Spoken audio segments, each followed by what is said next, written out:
चलो हम जो जब पुष्टिस्थ जीवों के तो कृपा शक्ति को बल है, कृपा शक्ति ही जब है, नहीं कि धन्य को राजा जब।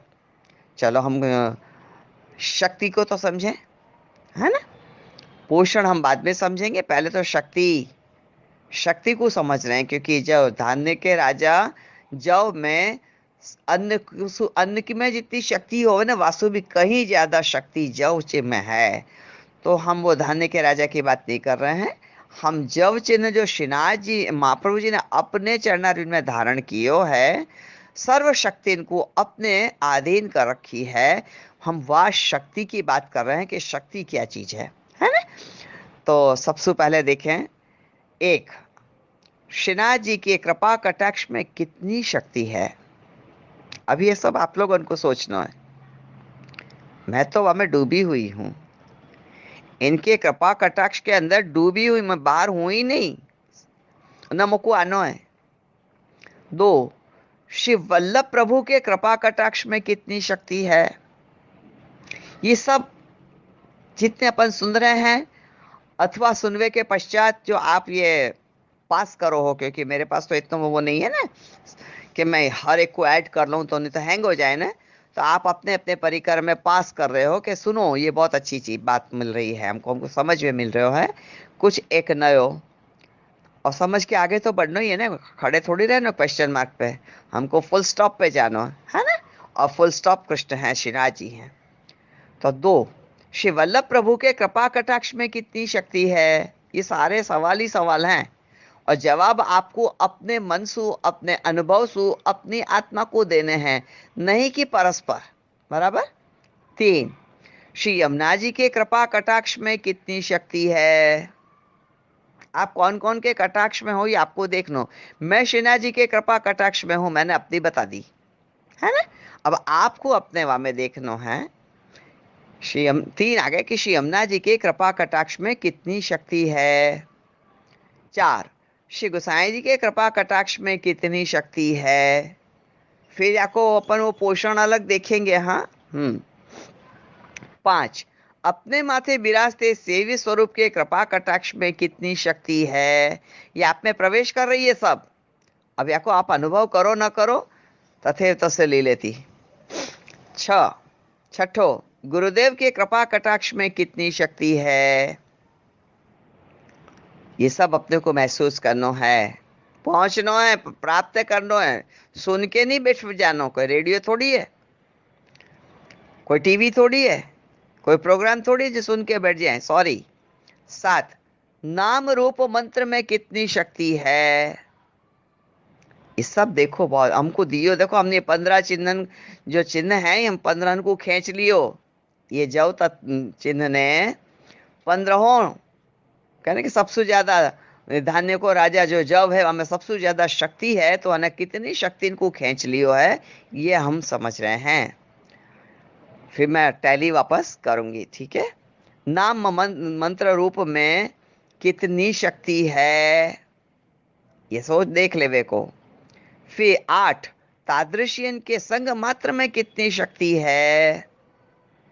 9, सेवामय लगन में कितनी शक्ति है। लगन से सेवा करनी, करवे खातर नहीं करनी। ये तो મને ફાવે જ નહીં, જરાય ન ફાવે। અરે લાગી ગયા તો લાગી ગયા બસ, પછી આમ થાય ને તેમ થાય, રે ઘેર ગયું કાંઈ નહીં, શું થાય તો મને પૂછો ને। આમ થાય ને તેમ થાય, કાંઈ ન થાય, શું થાય મને પૂછો ખાલી આવીને। सेवामय लगन में कितनी शक्ति है वो देखवे को। 10, श्री वल्लभ कुल परिवार में कितनी शक्ति है, ये सब अनुभव करवे को। 11, सत्संग की महिमा में कितनी शक्ति है, ये 15 चिन्हन को खींच लियो जो चिन्ह ने।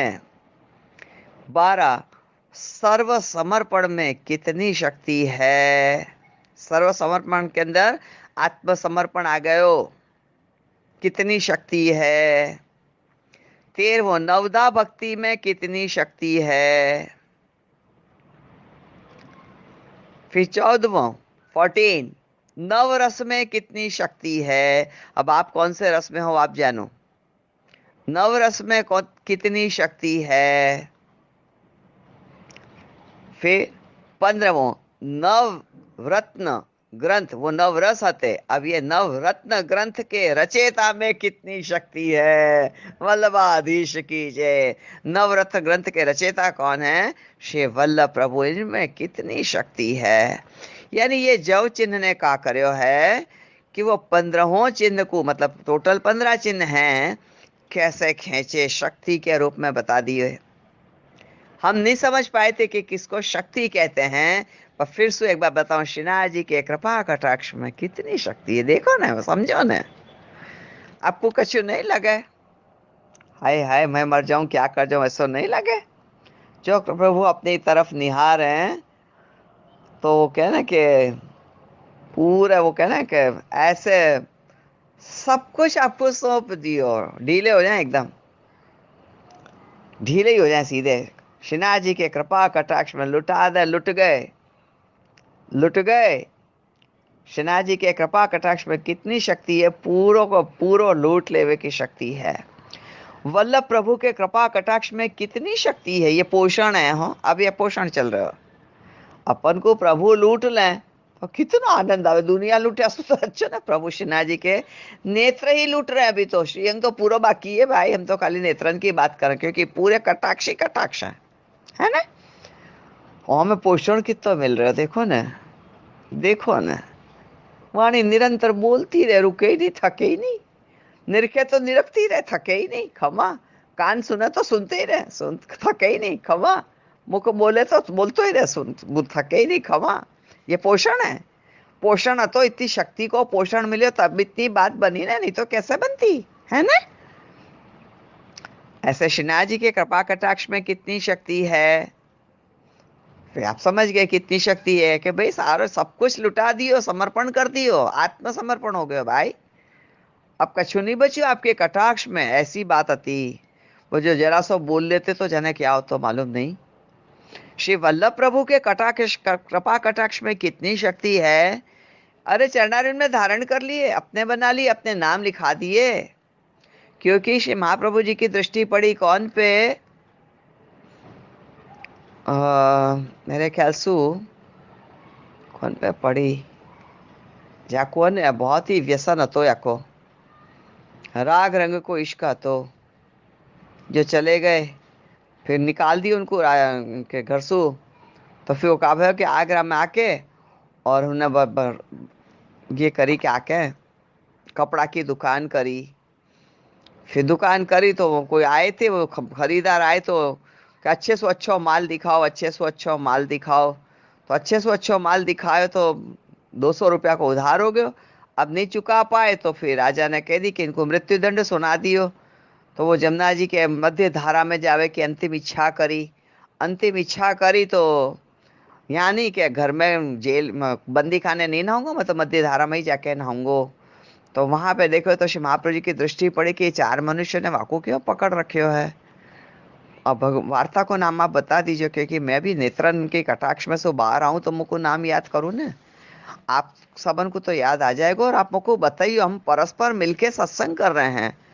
मैंने कोई अकेले वो नहीं ले रखे हो कि नहीं आई एम ऑलवेज समथिंग और I am always right. No no भाई, अपन तो दास हैं।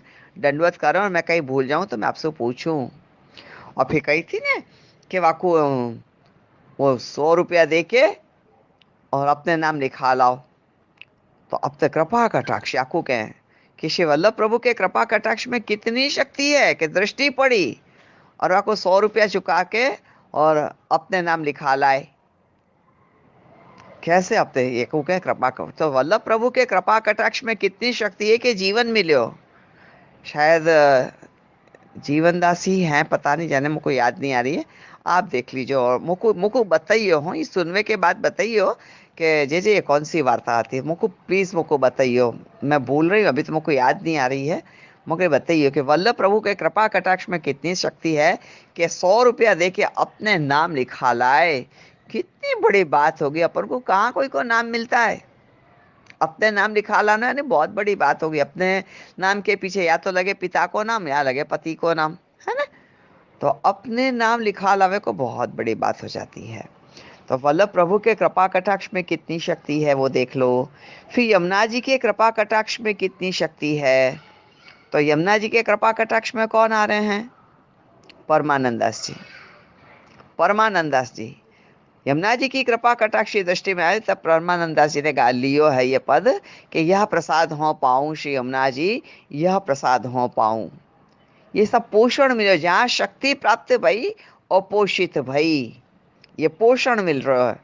कहने कि इनके पोषण लीला, श्रीमद् भागवत में पोषण लीला, तो जव की धारणा शक्ति श्री महाप्रभु जी के चरणारविंद में सूचन रूप है।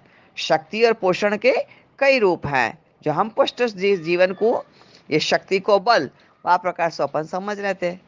फिर श्री गोसाई जी की कृपा कटाक्ष में कितनी शक्ति है। श्री गोसाई जी की कृपा कटाक्ष में कितनी शक्ति है। तो श्री गोसाई जी की कृपा दृष्टि कौन पे पड़ी? कौन पे पड़ी? विचारो, आप सोचो थोड़ा, फिर मैं बताऊं कि श्री गोसाई जी एक बार मार्ग से पधारे थे, तो आपने देखियो कि वो पर्वत को देख के गिरिराज जी की स्थिति स्मरण हुआ आयो। तो चाचा हरिवंश जी से कही कि ये पर्वत को देख के गिरिराज जी को स्मरण हुआ आयो। तो चाचा जी ने वह पर्वत को सीधो उठा के गोलोक धाम पहुंचा दिया। तो आपने कहा कियो, तो कि आपकी दृष्टि जहाँ पे पड़ गई, अब वो भूतल के लायक तो रहो नहीं, तो गोलोक धाम में पहुंचा दियो, तो पर्वत को पर्वत पहुंचा दियो। तो कितनो पोषण मिलो गोलोक धाम में पहुंचे पीछे। अपने माथे विराजते सेवी स्वरूप के कृपा कटाक्ष में कितनी शक्ति है, अब ये आपको देखना है। अपने माथे विराजते सेवी स्वरूप के कृपा कटाक्ष में कितनी शक्ति है। मैं अपने माथे विराजते स्वरूप की बात ये जरूर करूंगी कि ऐसी शक्ति है कि एक क्षण एक पल मुझको उनकी सेवा से न्यारो नहीं रखें, भले मैं थक जाऊं, भले थक जाऊं, फिर उनकी एक ऐसी दृष्टि पड़े, ऐसी मीठी सी, कि मेरी सारी थकान दूर हो जाए और फिर मैं वापस लग जाऊं। मैं कई बार कहूं कि वैष्णव बहुत आवा, मैं बहुत थक जाऊं, पर क्या करूं, ठाकुर जी को वैष्णव इतने प्यारे लगे हैं कि आए मेरे नंद नंदन के प्यारे। अब मैं उनसे बोल बोल के थक जाऊं, या अथवा उनको समाधान करवे सो थक जाऊं, थक भी जाऊं, फिर प्रभु के सामने बैठ जाऊं, थका दियो ना मेरे को, शिकायत भी करूं, बड़ो मीठो सो झगड़ा भी करूं, मुझको थका दियो ना। ऐसे प्यार सो देखें कि मैं ऐसी ठंडी हो जाऊं, मेरा सारी थकान उतर जाए, और थकान उतर जाए दूसरे दिन भले न वैष्णव आते। कई बार तो घबरा के कहूं कि हे भगवान 2-4 दिन वैष्णव मत भेजो ना, मुझको फिजिकली और मेंटली शांति चाहिए। क्योंकि मैं जिनको जो कह रही हूँ, जो सत्संग कर रहे हैं, वो सिर्फ ये कह के जा रहे हैं कि बेजे आपकी वाणी बहुत मीठी है। अरे क्या करना ऐसी मीठी वाणी को जो आपके जीवन में न उतरे, खाली परिश्रम ही दे रहे हो। यदि आपके जीवन में उतर गई तो मैं निरंतर बोलती रहूंगी, 2400 घंटा बोलूंगी, 365 60 दिन बोलूंगी मैं वैष्णव, आपके जीवन में उतार दें। आप टाइम पास और एनर्जी वेस्ट करवे मत आओ, प्लीज प्लीज। यानी कि विचार करो कि मैंने कितने दीनहीन होके मुझको प्लीज कहना पड़ रहा है कि आप मुझको, ये मेरी प्रशंसा सुनना ही पसंद नहीं है, मेरे कान पक गए सुन सुन के। कब अच्छो लगे कि ये वाणी आपके जीवन में उतर गई, आपको अपने ठाकुर जी से स्नेह हो गए हो, आप उनकी कृपा कटाक्ष को बार बार ढूंढो कि कब देखे मेरी ओर, है न नागर नंद किशोर। तो वाकू क्या है अपन के अपने माथे विराजते सेवी स्वरूप के कृपा कटाक्ष में कितनी शक्ति है। मुझको तो पोषण मिल रहा है, आप जानो, मैं तो शक्ति के साथ पोषण पा रही हूं। अब आप क्या पा रहे हो वो आपको देखने को।